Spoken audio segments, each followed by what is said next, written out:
Caros ouvintes, o programa a seguir foi produzido por Rádio Santec, a palavra, a onda cósmica. Numa época de grandes turbulências e inquietudes, de insegurança e de conflito, existe uma voz de mais juízo que ergue-se sobre o tumulto deste mundo, chamando-nos para dar a volta e dirigir-nos a uma ética e moral mais elevada, centrada no espírito de um Deus amoroso, e que pode se encontrar em todos os preceitos das grandes religiões e democracias do nosso mundo hoje. Os convidamos a escutar esta voz de juízo e do coração na conversa seguinte dos cristãos originais na vida universal.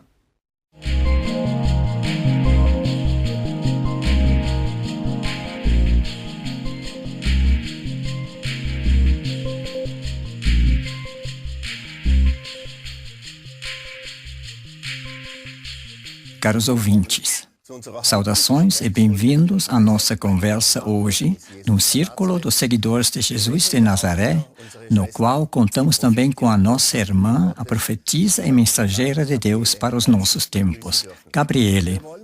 Hoje queremos conversar sobre um tema que muitas vezes no Ocidente cristão leva a ânimos agitados e grandes debates emocionais.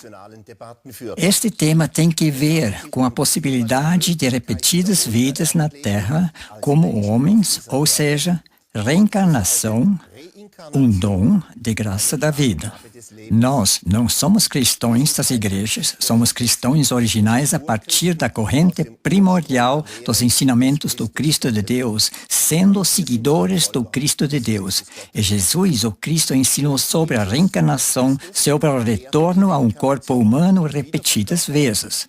Os seus discípulos e apóstolos também sabiam sobre a reencarnação, mesmo que hoje não exista quase nada sobre isto daquilo que nos tem sido tradicionalmente transmitido. E nós também sabemos sobre a reencarnação. Temos um poema maravilhoso atribuído a Hermann Hesse, titulado A Vida que eu mesmo escolhi. Este poema nos dá uma ideia daquilo que é relativo à reencarnação, expressando que nós já estivemos neste mundo várias vezes e que, como alma, voltamos novamente a este mundo e tomamos um corpo humano. E que depois da nossa morte física, partiremos como alma e talvez novamente tomaremos um corpo humano para purificar a nossa alma e regressar a Deus, o nosso Pai. Jesus, o Cristo, nos ofereceu o reino de Deus quando Ele nos disse: Na casa do meu Pai há muitas moradas livres, pois vou preparar-vos lugar. Assim, Jesus nos indicou o caminho de volta ao nosso lar eterno, de onde nós outrora viemos. Agora queremos ler este poema juntos. A vida que eu mesmo escolhi. Antes que viera a esta vida na Terra, foi-me mostrado como a viveria. Ali estava a preocupação, ali a tristeza, lá estava a miséria e o peso da dor. Ali estava o vício que me escravizaria, ali o erro que me aprisionou. Lá estava a raiva repentina quando sentia cólera, ali estavam o ódio e a arrogância, orgulho e vergonha. Mas também ali estavam as alegrias daqueles dias cheios de luz e de belos sonhos, onde não estão mais os lamentos nem tormentos, e onde a fonte de dons corre de todos os lados, onde o amor dá àquele que ainda está atado ao traje terrenal a felicidade de ser desprendido, onde a pessoa, da qual tirou-se o sofrimento humano, Pensa como ser eleito por espíritos mais elevados. A mim foi mostrado o mal como o bom. Me foi também mostrada a abundância dos meus defeitos. Foram mostradas as feridas das quais eu sangro. Me foi mostrada a ajuda dos anjos. E quando eu então olhei para a minha futura vida, ouvi um ser me fazer a pergunta se eu me atreveria a viver tudo que havia de vir, pois a hora da decisão havia chegado. E eu considerei mais uma vez todo o mal. Esta é a vida que desejo viver. Dei de resposta com voz decisiva. Assim foi que eu entrei numa nova vida e aceitei silencioso o meu novo destino. Assim foi que nasci neste mundo e não me queixo quando muitas vezes não me agrada, pois antes de nascer já a tinha aceitado e afirmado. Um poema que realmente chama a atenção. Neste poema, atribuído a Hermann Hesse, como você já disse, é realmente descrito bem claramente aquilo que é mostrado à alma antes de sua vida terrenal, ou seja, antes de uma nova reencarnação, estando ainda no seu lugar de destino, onde se encontra nestes momentos, que também denominamos dos âmbitos de purificação das almas. O que muitas poucas pessoas sabem ou estão conscientes é do fato de que, no cristianismo primitivo original, o ensinamento da reencarnação era bem conhecido. Esse ensinamento da reencarnação pode ter sido rejeitado pelas igrejas, mas boas fontes de informação mostram que no tempo de Jesus, o ensinamento da reencarnação era bastante conhecido no judaísmo e que Jesus também ensinou sobre a reencarnação. Na literatura correspondente existem muitas indicações de que o ensinamento da reencarnação era conhecido por todas as partes. E essas indicações também explicam por que este ensinamento desapareceu. Quem conhece os fatos históricos e nos poderia resumi-los? Bem, eu tentarei expor alguns fatos da abundância das fontes de informação. O professor de teologia luterano Hans Schwartz escreveu o seguinte sobre o segundo século depois de Cristo. Com surpresa, tivemos que comprovar que a reencarnação era uma ideia bem divulgada. Um perito da religião judaica, Shalom ben Chorin, no seu livro O Irmão Jesus, o Nazareno do ponto de vista judaico, escreve o seguinte: o pensamento sobre a reencarnação era uma crença popular no judaísmo dos tempos de Jesus. Também o historiador Josephus Flavius, no primeiro século depois de Cristo, indicou que a crença da reencarnação estava presente entre os fariseus, um grupo de grande influência. E Friedrich Weinreb, professor de matemática e perito de línguas, enraizado no judaísmo racídico e inspirado por antigos escritos hebraicos, falou sobre o ensinamento da reencarnação no judaísmo. Além disso, Orígenes, no terceiro século, escreveu que os judeus em Jerusalém, com os quais Jesus falou, acreditavam na reencarnação. Orígenes descreve mais claramente o ensinamento da reencarnação.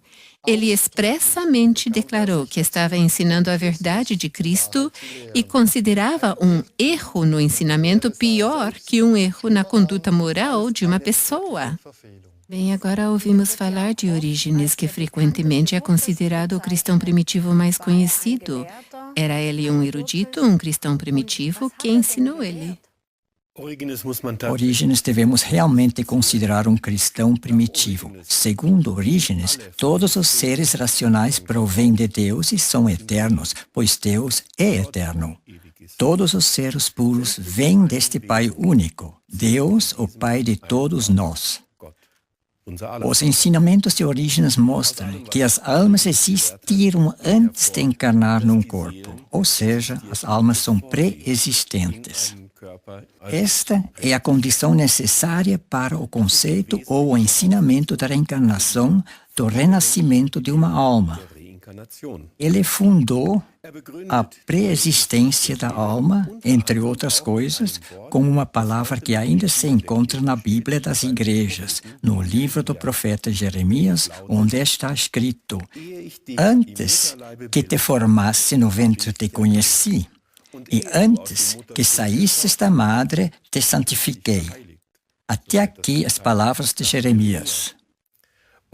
Orígenes também ensinou que todas as almas regressariam um dia a Deus. Ele disse o seguinte sobre este regresso a Deus: Alguns adiantam-se apressados, ansiando as alturas. Outros seguem a pouca distância, e ainda outros seguem de mais longe atrás. Assim, existem inúmeros degraus daqueles que avançam, dos que deixam a inimizade, encontrando a reconciliação com Deus até o último. Bem, as igrejas hoje contradizem estes fatos que você acaba de nos dizer, afirmando que o ensinamento da reencarnação não existiu no cristianismo primitivo. E até hoje, eles negam a pré-existência da alma que foi antes mencionada, ou seja, a existência da alma antes de entrar num corpo. E também negam que todas as almas regressarão um dia a Deus. Mas temos que saber que Orígenes, que viveu entre os anos 185 e 253 depois de Cristo, não era qualquer pessoa, e sim um erudito de nível mundial. Além disso, ele era um cristão entusiasta. Ele foi o primeiro erudito do cristianismo primitivo que comparou todos os documentos existentes naquela época, incluindo-os no seu sistema de ensinamento. Também é conhecido o fato de que a erudição de Orígenes foi incentivada primeiramente pelo bispo de Alexandria, Demétrios, daquele tempo. Porém, quando a sua popularidade cresceu sempre mais, foi este mesmo bispo, Demétrios, que atacou Orígenes por causa da sua inveja e do seu orgulho ferido, e fez com que fosse julgado. Na sua proliferação literária, Orígenes cedeu a todos os doutores e eruditos cristãos da antiguidade, e parte dos seus textos ainda podem se encontrar hoje nas bibliotecas das igrejas. Pode-se dizer sobre isto que o caso de Orígenes foi o primeiro caso de um conflito entre um ensinamento livre e independente e a autoridade da igreja que estava surgindo naquela época. A luta pela verdade, nesse caso, foi uma luta pelo poder num sistema hierárquico da igreja. A conduta de poder e domínio dos oficiais da igreja tornou impossível uma discussão espiritual justa. Mesmo só o fato de ler os escritos de Orígenes no terceiro século foi declarado uma heresia, dizendo ser um ensinamento errôneo. E ninguém podia opor-se a isto se não quisesse entrar num redemoinho de perigo pela sua vida. Há de se dizer isto. Assim, logo depois de Jesus, somente uns poucos séculos depois, o poder da igreja triunfou sobre o verdadeiro ensinamento de Jesus de Nazaré. Foram os poderes que ainda são hoje representados pela Igreja Católica, mesmo se nos tempos de Orígenes ainda não existia um Papa. A igreja dominante de poder teve seu início naquela época. E até chegou ao ponto de que Orígenes foi condenado. Quem participou desta condenação? Efetivamente, 300 anos mais tarde, o ensinamento de Orígenes chegou a ser condenado devido à pressão do imperador Justiniano de Constantinopla através do patriarca de Constantinopla, Menas. Justiniano exigiu a convocação de um sínodo e foi ele mesmo que propôs os anátemas contra Orígenes. No ano 543, Menas, então, assinou o edito imperial contra Orígenes na presença dos bispos em Constantinopla. Com os anátemas antecipadamente formulados por Justiniano, o ensinamento da pré-existência das almas e do restabelecimento da ordem de tudo que havia caído foi heretizado como ensinamento errôneo.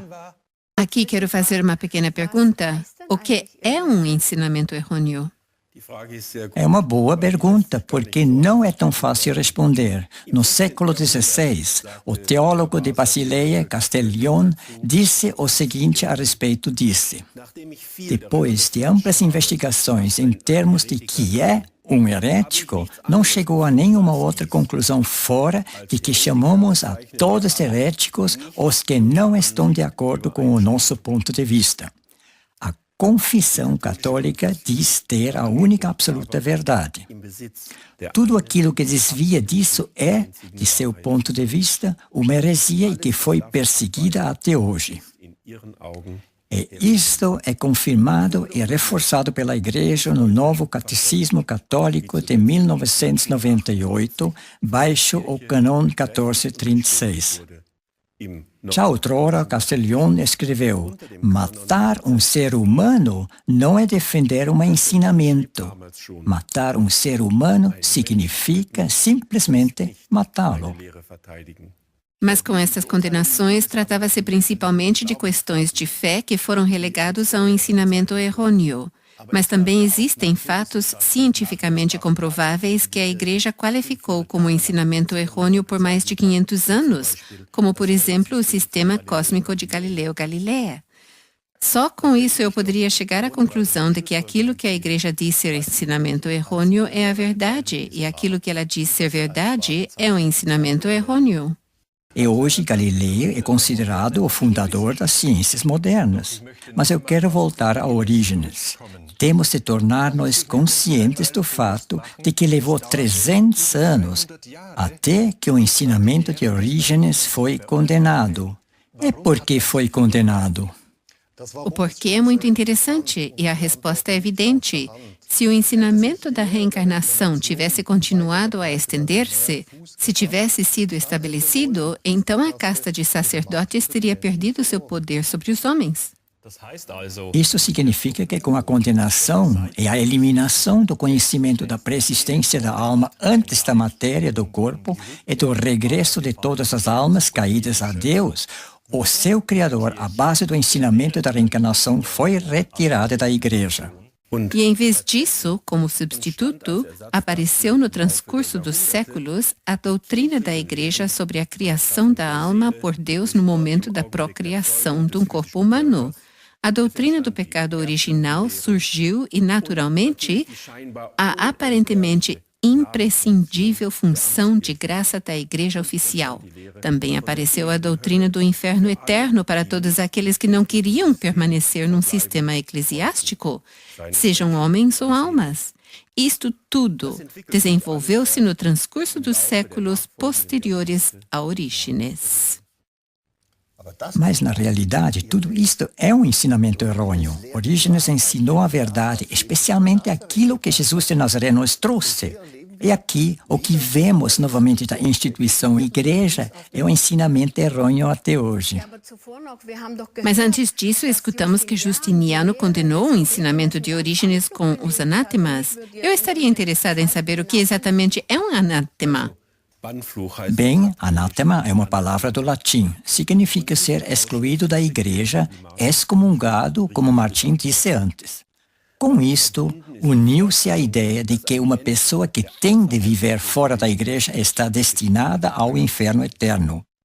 De acordo com os conceitos e a doutrina eclesiástica que nós não compartilhamos, fora da Igreja não existe nenhum caminho que nos leva a Deus, a salvação. Assim, o anátema é uma condenação definitiva de uma alma para o castigo eterno do inferno. É notável que pode-se reconhecer como o cristianismo primitivo, original, apesar de todos os anátemas e todas as condenações, sempre surge de novo, revelando a verdade, o ensinamento de Jesus, o Nazareno. Através de todos os 2000 anos e contra todas as resistências das igrejas, o cristianismo original sempre surgiu de novo em algum lugar. Depois do ano 900, nos Bogomilos dos Balcãs, os cátaros no norte da Itália e no sul da França, os albigenses, os valdenses ou os amigos de Deus na Alemanha. Então, como pode-se explicar que, apesar de tudo, no transcurso dos séculos surgiram sempre de novo tais movimentos cristãos originais? Bem, sabemos agora que o cristianismo primitivo conhecia e ensinava a reencarnação e que baseou-se no ensinamento original de Jesus de Nazaré. Jesus, o Cristo, é o único caminho às moradas do Pai, pois Ele mesmo disse: Eu sou o caminho, a verdade e a vida. O Espírito de Deus não se deixa ser simplesmente reprimido e ser retirado do mundo através de ensinamentos errôneos. Assim, seres espirituais continuaram sempre a encarnar-se, continuando a trazer a corrente do cristianismo original. Quando ouço isso, torno-me consciente de algumas coisas e com isto tenho uma pergunta. Estas correntes do cristianismo original ensinaram elas também sobre a reencarnação? Bem, não é em todo lugar que existem comprovações disso por escrito, porque a Igreja Católica, uma vez destruindo esses grupos, sempre eliminou radicalmente os seus escritos. Mas com os bogomilos e os cátaros ainda pode-se comprovar isto, como também com outros grupos. Então podemos dizer que aqui e hoje o cristianismo original voltou a ressurgir, que no final das contas continua o verdadeiro ensinamento, o ensinamento de Jesus de Nazaré. Partes deste ensinamento ainda pode-se encontrar na Bíblia, mesmo se isto é sempre de novo contestado. E o Espírito do Cristo de Deus novamente ensina a reencarnação através da palavra profética de Gabriel nos nossos tempos. Então, depois de ouvir as explicações históricas sobre o desaparecimento do ensinamento da reencarnação da consciência do assim chamado mundo ocidental cristão, queremos agora falar sobre o sentido e o significado da reencarnação para todos os homens e todas as almas. Para isto, quero começar com uma pergunta. Muitas pessoas não fazem mais a pergunta de onde vieram e para onde vão, e nem pensam mais sobre quem são e o que acontece com eles depois da sua morte na Terra. De onde vem essa indiferença? Bem, talvez as respostas das igrejas a essas perguntas fundamentais da vida tenham sido tão insuportáveis que as pessoas não queriam mais saber de onde viemos e para onde vamos. Pois, de acordo com a doutrina eclesiástica, a alma de uma pessoa surge com a procriação. E no transcurso de uma vida terrenal breve ou mais longa, decide-se o destino desta alma para a eternidade. Se na infância fomos batizados na igreja, então aparentemente tudo depende de se seguimos as doutrinas da igreja enquanto amadurecemos e somos adultos. Se isso não é o caso, então a nossa alma está ameaçada inevitavelmente com a condenação eterna, de acordo com o ensinamento errôneo da Igreja Romana Católica. Condenação eterna? Que imagem horrorosa! É possível que alguns dos nossos ouvintes não queiram acreditar nisso, mas eu cito: quem não aceitar todo o ensinamento da Igreja, seja por escrito ou não, que seja excomungado. Pode-se ler isto no livro dos teólogos Neuner Roos, A Fé da Igreja nos Documentos do Magistério. Então, a maioria dos crentes católicos também está excomungada, pois será que vivem de acordo com todos os dogmas da instituição católica? Segundo o que ouvimos, basta não acreditar numa só doutrina e o católico é excomungado. Assim como é normalmente hoje, muitos crentes formam a sua própria opinião, mas não obstante permanecem na Igreja Católica. E creem em algumas coisas e em outras não. De acordo com as declarações de ensino da Igreja Católica, automaticamente caem sob a condenação eterna. Caros ouvintes, não acreditam? Não querem acreditar que é realmente assim? Eu já mencionei o Catecismo da Igreja Católica de 1998, quando foi editado novamente. Tudo o que estão a ouvir aqui pode se comprovar lendo ali. Eu acho que isso é uma das razões por que tantas pessoas estão deixando a Igreja. Mas então só podemos dizer com razão? Se eu estou condenada eternamente de acordo com a Igreja Católica, talvez muitos pensem assim, então para que ficar nesta igreja? Lamentavelmente, quando as pessoas deixam a Igreja Católica, elas levam consigo a imagem de Deus que lhes foi transmitido dentro da Igreja e, desta forma, elas viram as costas a Deus, desta maneira fechando o caminho ao Deus verdadeiro. É por causa disso que ouvimos tantas vezes, eu não creio em Deus. Temos de distinguir entre a crença no Deus das igrejas ou no verdadeiro, eterno Deus único, o Pai de todos os seus filhos, também o nosso Pai, mesmo sendo ainda seres humanos. Mas como posso crer em Deus se eu estou excomungado, relegado à condenação eterna? Assim como está aqui escrito, quem for excomungado, segundo a doutrina católica, cai no eterno fogo do inferno. Pois isto é um dogma, e eu continuo a citar, ninguém fora da Igreja Católica, seja ele pagão, judeu ou infiel, ou um dos separados da unidade, será partícipe da vida eterna, senão que cairá ao fogo eterno que o diabo e seus anjos prepararam se ele não se une à igreja antes da sua morte. Fim da citação. Isto também se pode ler no livro de Naune Roos. O diabo e seus anjos? Tem o diabo anjos? Isso é algo novo. Totalmente novo. Nós só conhecemos o fato de que Deus, o Pai Eterno, criou seres puros, anjos, mas não o diabo. Agora eu quero fazer uma outra pergunta. O que significa um dogma? Você acaba de mencionar isso. Talvez eu possa responder esta pergunta. Um dogma é de acordo com a sua origem não mais que um conceito, uma opinião, uma tese. Mas no transcurso da história da Igreja, ela fez dessa ideia um conceito, uma tese absolutamente verdadeira. Assim, de uma mera opinião ou parecer, ou seja, de uma tese, surgiu no final uma crença obrigatória ou dogma.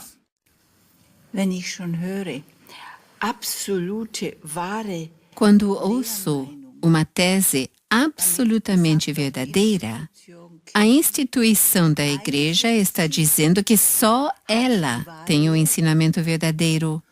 Bem, se a instituição católica tem o ensinamento absoluto, então que tipo de ensinamento trouxe Jesus de Nazaré? Pois o ensinamento de Jesus de Nazaré, o nosso Redentor, coincide em muito pouco com as doutrinas da instituição Igreja. E que diz o dito popular, quem crer será bem-aventurado, quem não crer também irá aos céus. Quem não crer e segue Jesus o Cristo é realmente o bem-aventurado, pois ele está no caminho correto, no caminho que Jesus o Cristo nos ofereceu quando disse: Eu, Cristo, sou o caminho, a verdade e a vida. E ele também nos disse a todos nós: ninguém vem ao Pai eterno senão por mim, ou seja, por Cristo. Que se ouça essas palavras. Uma parte deste caminho e desta verdade é também o conhecimento e o fato da reencarnação. E isto é bem mais compreensível e lógico do que tudo que temos ouvido do lado dogmático. É mais que a metade da humanidade considera a lei da causa e efeitos, o fato de que o homem e a alma podem encarnar repetidamente como algo totalmente natural. Este conhecimento pode ser encontrado em todos os círculos culturais, de nenhuma forma somente no Oriente, por exemplo, no budismo ou no hinduísmo, como muitos creem. Também é falso pensar que a ideia da reencarnação vem da filosofia grega, por exemplo, de Pitágoras ou Platão. O conhecimento da reencarnação é bem mais antiga. No Egito Antigo já era conhecido. De fato, talvez tenhamos que dizer isto. Este conhecimento da reencarnação não pode ser equiparado com o ensinamento oriental da transmigração de almas, onde é alegado que uma pessoa pode ser encarnada num animal ou numa planta. Talvez mais tarde poderemos voltar a esta pergunta. Se realmente e verdadeiramente cremos na reencarnação, ou seja, no fato de que a alma volta a tomar um corpo e assim pode encarnar sempre de novo, até estar livre das cargas que ela mesma impôs sobre a sua pessoa, e depois voltar para as moradas do Pai, então não existe a condenação eterna. Reencarnação exclui a possibilidade de que a condenação eterna exista. Eu acho que, através de toda a história da humanidade, muitas pessoas de grande importância estavam conscientes disto. Talvez não tenhamos ouvido muito sobre isto, mas eu quero só mencionar alguns nomes de grandes espíritos, poetas e pensadores para os quais era evidente o fato de que estamos na Terra muitas vezes para poder purificar-nos. São nomes como Pitágoras, Leo Tolstói, Richard Wagner, Wilhelm Busch, Arthur Schopenhauer, Hermann Hesse, Gotthold Ephraim Lessing, Heinrich Heine, George Sand, só para mencionar alguns poucos os nomes, dos quais também muitos de nós conhecemos. Também podemos comprovar e notar que existem muitas indicações no Novo Testamento sobre a reencarnação. Por exemplo, quando Jesus falava sobre João Batista, e se quereis recebê-lo, ele mesmo é Elias que há de vir. E mais tarde podemos ler, declaro-vos, porém, que Elias já veio e não o conheceram. Antes, fizeram-lhe tudo quanto quiseram. Assim também, o Filho do Homem há de padecer às suas mãos. Num outro lugar, Jesus perguntou aos seus discípulos, quem diz o povo ser o Filho do Homem? Responderam dizendo, uns dizem João Batista, outros Elias, e outros Jeremias, ou alguns dos profetas. Os contemporâneos de Jesus, como judeus, presumiram que a alma de uma pessoa pode encarnar várias vezes. E na carta de Tiago 3,6, no original grego, insisto, no original grego, se encontra a expressão roda da reencarnação. Ou posso citar o texto alemão. A língua é a parte que contamina a pessoa por inteiro e incendeia a roda de nascimento. Isto significa, se não podemos refrear a língua, então criamos causas que trazem consigo novas encarnações. Mas quem abrir uma Bíblia vai encontrar uma surpresa nisto, pois a expressão roda de nascimento foi simplesmente traduzida por Lutero com todo o mundo, que trouxe muita confusão. Na tradução unificada alemã foi traduzido com a roda da vida. Existem centenas de tais traduções erradas que já foram indubitavelmente reconhecidas, mas nenhuma pessoa, realmente nenhuma, está disposta a corrigir ou tirar estes erros da Bíblia. Mas agora temos que nos perguntar quais foram as consequências desta negação para as pessoas, pois com esta negação, uma grande parte da verdade dos céus foi oficialmente apagada por muito tempo. Se no seu tempo Jerônimo tivesse incluído na primeira edição da Bíblia Latina este conhecimento cristão primitivo sobre a reencarnação, como estava presente nos escritos de Orígenes e muitos outros evangelhos apócrifas, desta forma abrindo-o ao círculo cultural ocidental, quão diferente teria sido o decorrer dos últimos 1700 anos. A humanidade teria realizado na sua vida diária valores elevados de ética e moral totalmente diferentes, pois o conhecimento sobre a reencarnação e sobre a lei da semente e da colheita, como ouvimos hoje, inclui em si o senso da responsabilidade do homem pela sua própria vida e sua conduta. Se os homens tivessem conhecimento da roda da reencarnação, que causa e efeito leva consigo responsabilidade, no sentido de que aquilo que eu penso, lembremo-nos do refrear a língua, aquilo que eu penso, aquilo que eu falo, o que faço, para isto eu mesmo tenho a responsabilidade. Se cada pessoa soubesse disso, então ele teria que perguntar-se para que a instituição igreja, pois então não preciso de uma instituição da igreja. Eu somente preciso dos 10 mandamentos e os ensinamentos de Jesus, o Cristo. Então posso comparar quais são os conteúdos dos meus pensamentos, das minhas palavras e de todo o meu comportamento. São de acordo com os mandamentos de Deus e os ensinamentos de Jesus, do Cristo?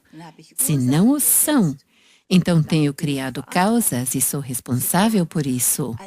E voltarão a mim como efeitos se eu não os reconheço a tempo, me arrependo, os purifico e não mais volto a cometê-los. É só desta forma, neste caminho, que todos sairemos da roda do renascimento e seguiremos em direção à luz, a Deus, o nosso Pai, através da força da redenção que Jesus de Nazaré nos trouxe. Assim, para que uma instituição igreja, se estou consciente deste conhecimento? Você diz com toda razão, para que então uma instituição igreja? E eu posso dizer, como você o descreveu, eu já o tentei fazer. E só posso recomendar a todos os nossos ouvintes, provem esse caminho e assim verão vocês mesmos se é a verdade ou não. Portanto, é o caminho dos 10 mandamentos que o Eterno nos deu através de Moisés e os ensinamentos de Jesus, do Cristo, que também encontramos no Sermão do Monte. Uma vez o provando, como você disse, então sentimos que nos tornamos mais livres, que somos mais felizes. E por quê? Porque corre mais luz para dentro da nossa alma e também do nosso corpo. Assim, isto significa que reconhecemos os efeitos que nos pesam, e isto cada dia um pouquinho mais. Isto significa que aquela pessoa que os olha, que se arrepende deles, os purifica e não mais volta a fazê-los, os nossos comportamentos errados, tudo com a ajuda do Cristo de Deus, esta pessoa encontrará o caminho que Jesus de Nazaré nos ofereceu. E então, o Cristo de Deus nos pode tomar pela mão e nos conduzir neste caminho ao Pai. Um ensinamento muito simples, quem o provar, vivenciará ele mesmo que é a verdade. Portanto, isso significa, se eu olhar os meus comportamentos errados, então estou olhando para dentro de mim mesmo. E Jesus, o Cristo, também nos ensinou, eis que o reino de Deus está em vós. E assim voltamos à pergunta de você, para que os padres, para que as igrejas de pedra são totalmente supérfluas? Para que igrejas de pedra quando cada pessoa é o templo de Deus e o Espírito de Deus habita em cada um de nós? Para onde deveríamos nos dirigir? Por exemplo, quando a tristeza e a dor nos oprime, somente podemos nos dirigir ao interior, ao Espírito da Verdade. Ele nos conhece, Ele nos ama, Ele nos ajuda a sair do pecaminoso, dos nossos comportamentos errados e, desta forma, encontramos o caminho para fora da roda da reencarnação. Bem-aventurados são os que creem unicamente em Jesus, o Cristo, e o seguem, pois só Ele é o caminho, a verdade e a vida. E ninguém vem ao Pai Eterno, ao verdadeiro Deus, senão que unicamente através de Jesus, o Cristo. Simplesmente um ensinamento singelo. Que foi que Jesus de Nazaré nos ensinou? Siga-me. E este seguimento, como já informamos, significa reconhecer os seus pecados, arrepender-se deles, pedir perdão e perdoar. Não mais voltar a cometer os mesmos pecados ou similares, e então você se torna livre, livres daquilo que estava contra Deus, daquilo que é contra Deus. Portanto, livre. E é assim que nós nos encontramos no caminho que Jesus nos ofereceu. Este é o caminho para fora da roda do renascimento, de ser livre da reencarnação para então nos pôr a caminho de volta para o nosso lar, na mão de Cristo de volta para as eternas moradas do Pai. E este caminho está aberto para cada pessoa, está destinado para cada alma, pois não existe a condenação eterna. Pois temos exclusivamente só um Deus, e este Deus, o Deus único, é o amor. Jesus de Nazaré nos ensinou isto, e o vivenciamos também nos 10 mandamentos de Deus através de Moisés. A partir do seu grande amor, a partir do amor de Deus, Ele nunca nos condenou a nós, os seus filhos. Bem ao contrário.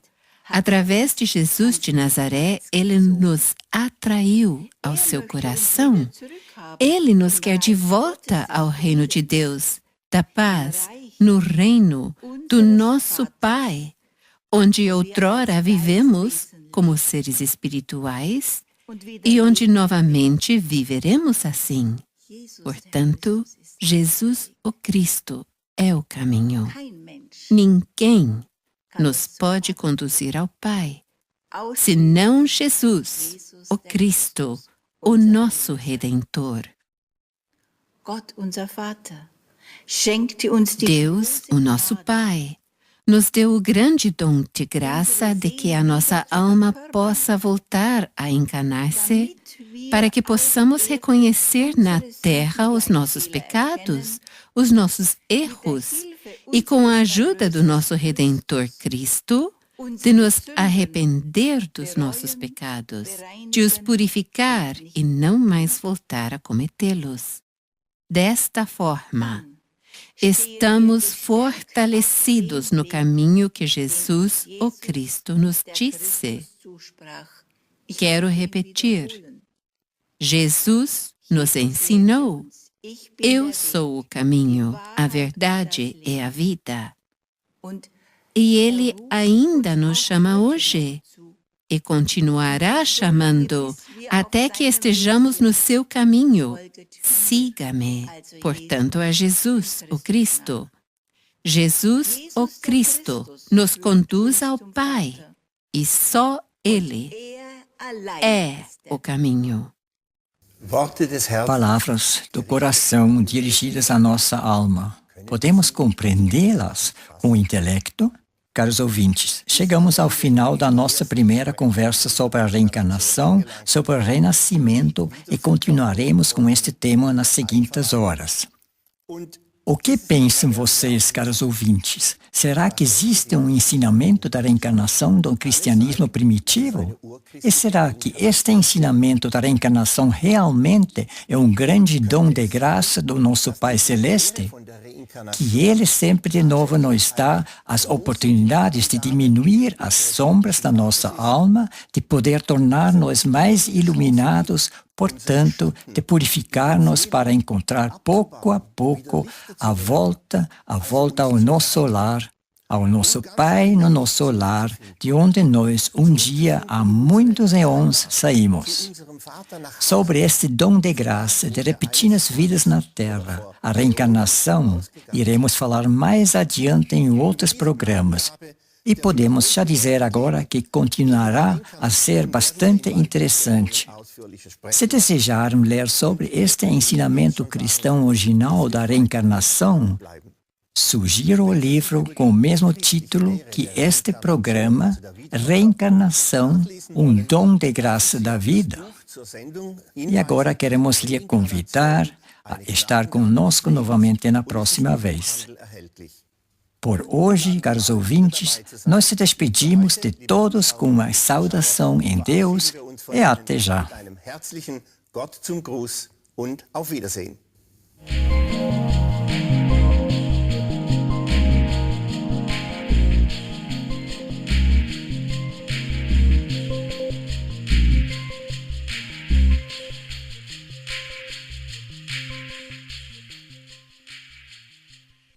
Esta foi uma conversa transmitida por Rádio Santec, a palavra, a onda cósmica. Se tiverem perguntas ou desejarem saber mais, recebemos com prazer o seu contato. Escreva a Rádio Santec, a palavra, a onda cósmica. Caixa postal 1151. Em 97820 Markt Heidenfeld, na Alemanha. Ou escreva a info@radio-santec.com.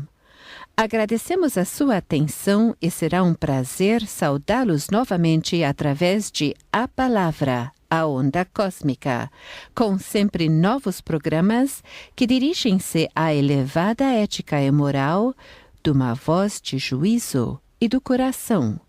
Saudações e até a próxima.